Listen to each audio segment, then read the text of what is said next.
You're listening to the Diplomats podcast on Asian geopolitics. As always, I'm your host, Ankit Panda from New York City. And today I'm joined by a special guest. I'm joined today by Tobias Harris, who is Vice President and a Japan analyst for Teneo Intelligence. And he's also an economy, trade, and business fellow at Sasakawa USA, where he does an interesting polling average on Japanese politics. Anyways, Tobias, I'm really glad to have you on the show. Thanks for joining me today. No, thanks for having me, Ankit. This is great. Absolutely. And, there's a lot to talk about. Japanese politics have gotten really interesting. But before we dive into that, I did want to give you a bit to kind of, just talk a bit about your work, especially this polling average you do is pretty unique in the world of Japan politics, makes it kind of accessible for those of us who aren't Japanese speakers and not necessarily following the Japanese language press to kind of get a sense of what's going on in the country. So do you want to tell us a bit about what you do there? Sure. So the Japan political polls for Sasakawa USA, basically just one thing I found myself doing was just reading lots of polls. Japan is a country where, look, in any democracy, public opinion matters, public opinion polls matter. But I noticed at some point that they just seem to take on a kind of special importance in Japanese politics. Every new poll changes the discussion in some ways. It really, it shapes they shape reality in ways that even in American politics, everyone kind of will respond to polls, but the people who are on one side shrug them off, the other side say, look what the polls are saying. And in Japan, you really have polls will come out and everyone kind of responds to it, and it changes the balance of power in all sorts of interesting ways. And so, I was reading lots of polls and realized that why not just do an average? I'm not Nate Silver. It's nothing terribly sophisticated. It's just a 10-day moving average, and I basically adjust the sample the further we get from when the poll was taken. I take polls from 7 major pollsters and put it together, and it just gives you a better picture than any one particular poll, because people will say, oh, the Kyoto poll said this, or the NHK poll said this, and they all ask the same question: do you or don't you approve of the cabinet at any given time? Mm-hmm. So it's pretty easy to just dump that into a common sample. You get a bigger sample, and I feel it tells you something important.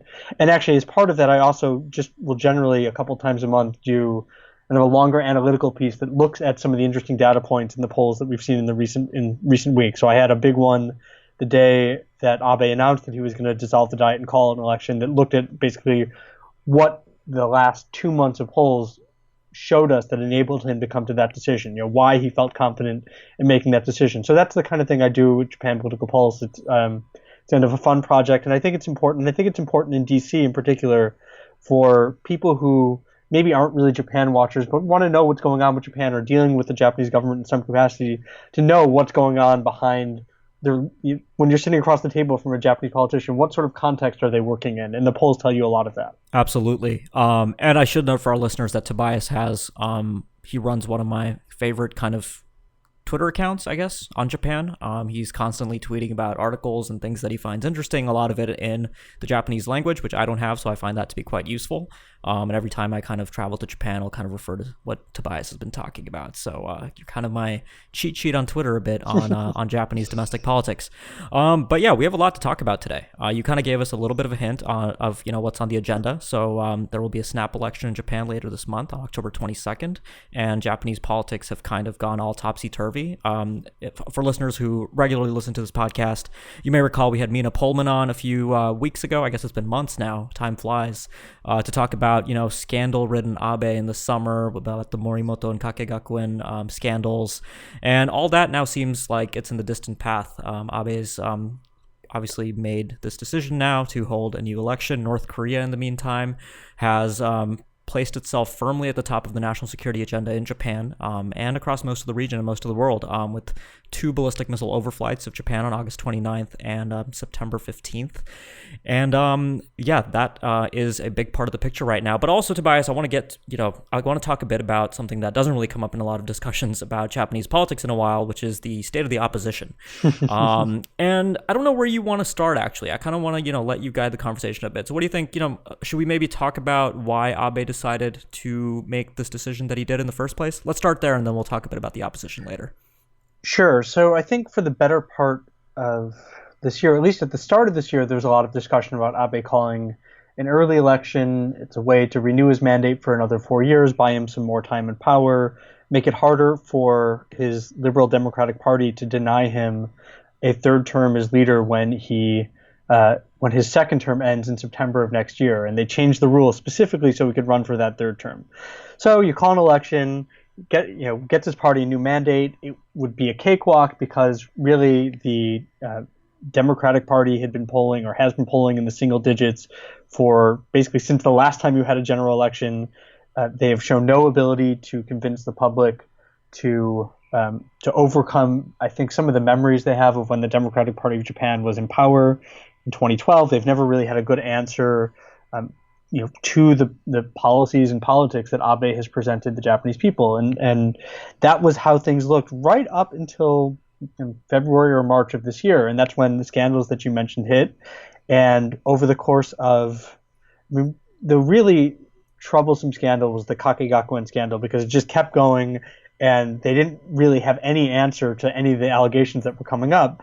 And so I'd have to have my own poll aggregation in front of me, but from basically May or June through the beginning of August, Abe's approval ratings went from a peak of an average of 60%, and let's say a disapproval in the mid-20s. So he was plus 30 something.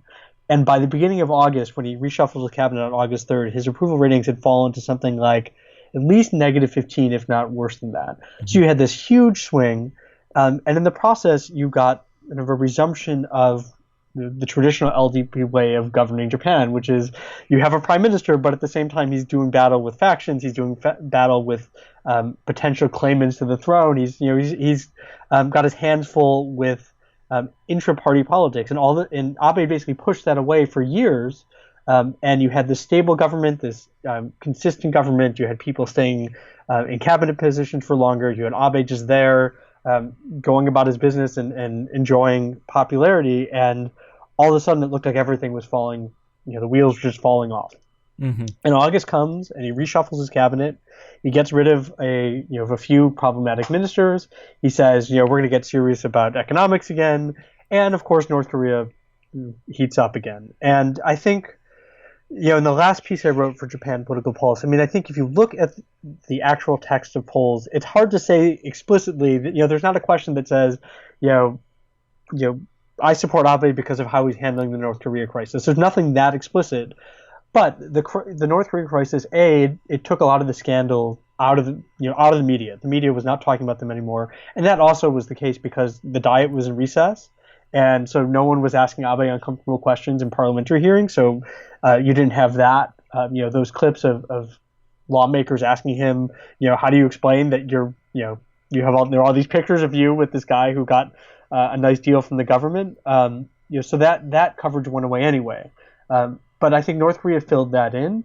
You got Abe meeting with foreign leaders, Abe being kind of the tough, globally oriented statesman, a guy who's now been in power for almost 5 years, and therefore is pretty much the most experienced leader in the G7 next to Angela Merkel. So you have sort of a more positive image, something that played to Abe's strengths. For the better part of August and September. Mm-hmm. And if you look at the polling on that, the public does approve generally of the approach he's taken. More pressure, pushing diplomacy down the road, focusing on strengthening Japan's relationship with the United States, making sure that investing in more robust missile defenses, taking sort of a cautious approach to strengthening offensive capabilities. Abe has kind of been of two minds on that and is not committed to moving that debate forward. And I think that is consistent with what you see in public opinion. And so things started looking better, that the narrative started to turn, and it looked like, okay, stability is making itself felt again, and the public appreciates that. And at the same time, you also had in late July, Ren Ho, who actually ended up being a very disappointing leader of the Democratic Party. But nevertheless, she was the leader of the Democratic Party. She resigned in July, and the Democratic Party found itself in a new election campaign for the better part of August. And it was actually, in retrospect, it ended up being a pretty divisive campaign in that you had a clearly liberal candidate, Edano Yukio, who lots of people might remember from the 2011 triple disasters when he was basically the face of the government. versus the eventual winner, Maya Haraseiji, who's been around Japanese politics for 25 years now, was a Democratic Party leader back in 2005, 2006, and had a very short and stormy tenure then. Served in a bunch of cabinet posts in the Democratic Party, was in power. So I mean, you had these old faces, but they came from two distinct camps in the party, and it showed that just how at each other's throats in some ways the party was, and really we didn't even quite appreciate even as it was happening, because it just seemed, well, okay, look, the Democrats can't agree on anything anymore. And then once the election was over and Mayahara won, you had immediately he had to back down from appointing sort of an up and coming politician as his policy chief because she had a sex scandal. And then you had this kind of trickle of conservative members of the Democratic Party leaving to join or to say that they were going to join ranks with Koike. Although at that point she didn't really have a party yet, and that trickle actually started before the election when another kind of up and coming conservative politician, Hosono Goshi, he left. And so you had this sense that the party was just coming apart. It had no way of connecting with voters. Mayahara looked completely incapable of leading this party. He was just elected to lead. And I think from where Abe was sitting, he was looking at this, and okay, his numbers were trending in the right direction. People were sort of forgetting about the scandals maybe, and the Democratic Party was completely hopeless. And you still really didn't have signs of how Koike was going to get a party ready before an election, particularly if you had an election as early as late October. Yeah. And so mid-September you start hearing the rumors, and they finally eventually snowball into Abe saying that he's going to call an election. And so it is as much because that window of opportunity appeared to be there as anything else. All right. Well, Tobias, I think you just answered like 2 or 3 more questions that I had, but that was quite the tour de force of everything that's really happened in Japanese politics up to this point. I don't think it can really get more thorough than that, and I think you spoke for about 7 minutes, but that was a lot of info. I'm honestly really impressed with the level of detail you're able to offer just kind of on the fly. I did want to talk a bit about the LDP first. We'll come back to the opposition because I think Koike's new party is obviously interesting. There are kind of these misleading kind of comparisons that you see, making her out to be something like a Japanese Macron, kind of suggesting that she's the one to kind of upend Japan's old two-party or two-ish party system of politics for a while. So we can talk a bit about that later. But I want to ask you, the LDP just put out their manifesto, all these issues that you brought up, including offensive strike capabilities, North Korea, constitutional revision are in there, everything we'd expect to see in an LDP manifesto. You did bring up the issue of offensive strike, which I thought was interesting, especially with the return of Itsunori Onodera as the defense minister again. He's been a particularly vocal proponent of, platforms like Aegis Ashore, which Japan is now actively looking at. It's in the new budget request for next year. Looking at the LDP's platform and kind of, taking into account the geopolitical conditions today in Northeast Asia, did you see any real surprises in there? So for some reason, it doesn't look like the LDP has not made the full text available yet. So all we've really seen is an outline. But for a party, obviously for a party that's now been in government for almost 5 years, and in a lot of areas can justifiably claim to have had some successes, it's not a manifesto that's really rocking the boat. I mean, at least not as far as foreign and security policy go. I mean, it's as much about reinforcing the approach that they've been taking than signaling new directions that they're going. I mean, there was a line in the outline I read that said something about strengthening deterrent power, but that could mean a lot of different things, and they're not. I don't think in the course of an election campaign is going to be the time that they make what I think for Japan would be a fateful decision to move ahead, even with just the debate about strike capabilities in a formal setting. So they're not there yet. And again, a lot of it's going to depend on what tolerant public opinion is going to have for that kind of move, and seeing it as necessary. I mean, I think public opinion on it is, when we've seen it earlier this year, is pretty divided on it.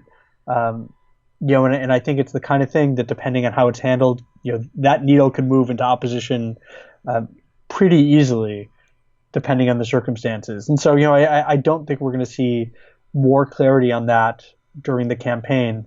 And frankly, just to touch on the opposition a little bit, I mean, the Party of Hope, it's got a lot of conservatives, a lot of people, not just conservatives, but people who have made national security issues their focus.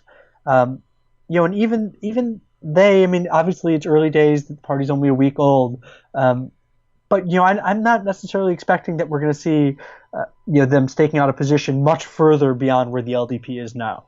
So I mean, right now I think I would expect the LDP to run a pretty cautious campaign on this issue. Right. I mean, as you noted, it seems like the public again likes what Abe and the LDP are selling, so there's no real need to change the recipe at this point. Even after the election, those details can be hammered out. One expects. So let's talk a bit more about the opposition in detail. These comparisons that we've seen about Koike and her party being kind of the new En Marche in global politics, the kind of out of the blue national level political party to challenge Abe. Do you think that's overblown for now? Do we see kind of the polling numbers to suggest that this is going to be a competitive election for her party, and it could land her, if not in the prime minister's seat, in a position to really stage a kind of multi-year challenge to the LDP's national level dominance? So I think the thing to start with is just noting the fact that so Abe, September 25th announces that he's going to call a snap election. And since then, two new opposition parties have formed out of basically the wreckage of the Democratic Party. And so you've had this incredibly stable situation for several years. And then in the last week, I mean, every day has been something new. I mean, it's been I don't remember a week like this. It's been a very long time, as someone who's been watching Japanese politics, there's really been anything like this. So we're in this tremendously fluid situation. So you have the Party of Hope. This was so Koike, I'm not going to give her whole background, but she under Abe, obviously everyone remembers that she was his national security advisor the first time he was prime minister, and she briefly served as defense minister under him until he resigned in 2007, or kind of towards the end of that tenure. But when Abe came back into power in December 2012, Koike basically was on the outs with him. That she had backed different candidates in the leadership election, and she was not in his circle. And when you look at the jobs she's held over the past 5 years, she was not a top tier cabinet minister under Abe. And so along comes 2016, and you have a Tokyo election, and she made a huge gamble, basically that under as long as Abe was in charge, she wasn't going anywhere, and so she left the Diet. She ran for the Tokyo governorship against the LDP, and won, and then used that as the basis for starting a new party that had a really strong victory against the LDP in July in the Tokyo Metropolitan Assembly election. So, she's been staking out this position, but it wasn't exactly clear how she would turn to national politics. On the one hand, we've seen, this has been done before. Not too long ago, you had the Hashimoto phenomenon. Osaka Governor Hashimoto Toru, was this phenomenon, and it looked like he was going to be the one to upend Japanese politics, and he created, his Japan Restoration Party, and it looked like it was going to be the new third force in Japanese politics. This is, back in, the earlier years of this decade, and that movement never really went national. He had this urban base that just never. It's still a force. I mean, it still is a really tough party to beat in Osaka and the area around Osaka, but it never really became kind of a player on a national scale. Mm-hmm. And so, there was certainly speculation that Koike, maybe she, follows that route, or maybe she waits a little longer. She tries to, she's, obviously has this big task on her hands as far as the 2020 Olympics go, and making sure the Olympics are successful and the costs don't go completely crazy. She's had to manage this issue with the famous fish market in Tokyo Tsukiji. She's had a lot on her plate in Tokyo, and so it seemed that maybe she'd hold back a little bit. And then, over the course of the summer, it looked like, okay, maybe there's a national movement maybe coming into being, but maybe it'll be kind of a party she's not directly involved with, sort of carrying her issues forward. It's Tokyo based, but it's not going to be a big player. And then all of a sudden on September 25th, she says, we're creating a party. It's the Party of Hope. I'm going to lead it, but I will also stay as the governor of Tokyo. And we can talk a little bit about that decision and what she's thinking with that. And it's this party that, and again, in a lot of ways, looks a lot like Hashimoto's Restoration Party in that it's talking about reformist conservative. It's a I like to call it Japan's urban populism because it is populism of a sort. It's going after, it's naming your enemies and attacking them and using kind of pretty simple, straightforward, straight talking communication strategies. It's the kind of thing that Koizumi did when he was leader of the LDP back in the early 2000s. To some extent, it's the kind of thing that the Ozawa-led DPJ used to take power in 2009. I mean, this is a tried and true playbook that she's kind of taking for a spin again this time around. Right. Yeah, no, I think that kind of, matches the assessment I kind of had of this situation. I thought a lot of the analysis you see out there from, analysts who don't really follow Japan is kind of a little misguided about the prospects of where this is all going. I did want to take the remaining time we have on this episode to just kind of, get your thoughts a little bit on some of the geopolitical and national security questions that the Japanese people and obviously the Abe government are wrangling with. We've talked about it a little on this podcast already, but so the White House has confirmed that President Trump's going to be traveling to Asia. He'll be in Japan, where Abe no doubt will be looking for a strong bout of kind of extended deterrence, anti-decoupling, showing off that all is well in the alliance. If Abe is still around, then obviously, which appears likely at this point. But I wanted to ask you a bit about, the Japanese public. Obviously, watching two ballistic missiles, North Korean Hwasong-12 intermediate range ballistic missiles that are designed to carry nuclear weapons. That's the big difference that I draw from the 1998, 2009, 2012, and 2016 overflights, that those were satellite launch vehicles that North Korea had never actually designed to deliver nuclear weapons to targets. But the missiles that it flew over Japan in the past months were explicitly designed to deliver what North Korea called large-size heavy nuclear warheads. And obviously that's just brought this entire situation with North Korea to a completely different level for Japan. We're currently talking about a potential atmospheric nuclear test in the Pacific. Obviously, this threat is at an unprecedented level, and the Japanese public, no doubt, is reacting to this, right? They've set up the ballistic missile evacuation procedures, national alert systems. We've seen videos of alerts going off in Hokkaido as these missiles fly over. Tell us a bit about how the North Korea issue is really coming to bear on Japanese politics. And you can address that however you like. If you think public opinion is the best way to talk about that, or in terms of what the LDP is thinking. But what are your thoughts on that? So, starting with public opinion, I mean, I think there's a, in some ways, I wonder whether the full implications of what it means when, and actually, assuming that North Korea can already do it, but what, North Korea being able to strike the United States, I'm guessing that that hasn't really sunk in yet, and the full implications of that, and that they look, they're sort of listening for cues from their leaders and listening for cues from the prime minister, and instinctively, they don't want to be in a situation where I think Japan is waging offensive war, and I still think a lot of Japanese are uncomfortable with that. At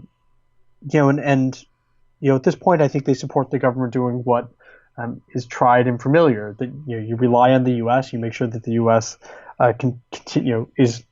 Continues to be a steadfast ally, and continues to provide extended deterrence, and continues to show its commitment to Japan's defense through its bases.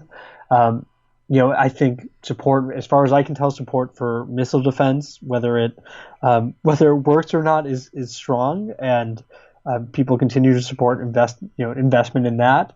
I think there's a little, I think there's kind of an underbelly of dark humor about some of the civil defense measures and whether it's actually working, but I think people are going along with it and see it as kind of part of a, sort of a natural response uh, to what's happening. And beyond that, I mean, I don't think, obviously at the elite level, I think there are people who are grappling with the risks of decoupling and what that means and what that might, where that might leave Japan. But I think at a popular level, let's put it this way. I mean, there was a poll from a few years ago. It was one of the anniversaries of, of the atomic bombings of Hiroshima and Nagasaki, and it was a big poll that NHK had done.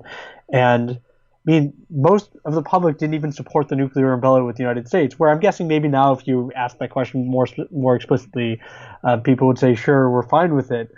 But the point is, I mean, I think there's not always, not a desire to, to really always think through the full implications of what it means that Japan is in fact defended by U.S. nuclear weapons, and that the U.S. has to be prepared to at least threaten their use.